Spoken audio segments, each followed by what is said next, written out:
Cara membuat keripik Mumbai, keripik jadul ala Palembang, mudah banget. Bahan-bahannya ialah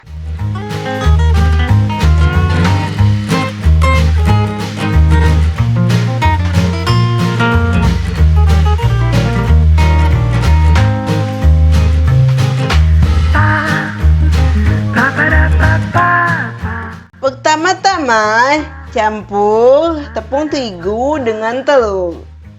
Aduk hingga merata. Tambahkan garam, gula, dan kaldu jamur. Aduk lagi. Campur dengan santan kental. Kita uleni hingga tercampur rata. Tambahkan mentega. Lalu uleni lagi hingga kalis. Selesai. Berikutnya kita bagi adonan menjadi 3. Terus kita bulat-bulatkan seperti ini.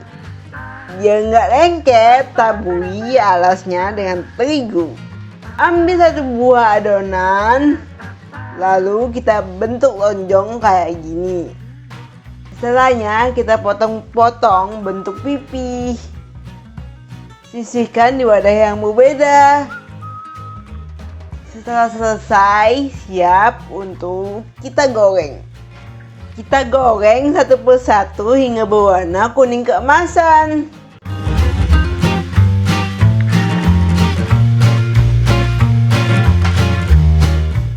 Setelahnya angkat dan keripik Mumbai siap untuk disajikan. Dan inilah dia keripik Mumbai khas Palembang. Teksturnya rapuh, rasanya gurih abis. Sekian dulu resep kita hari ini. Sampai jumpa di resep berikutnya. Jangan lupa like, share, dan subscribe channel Modernnya ya.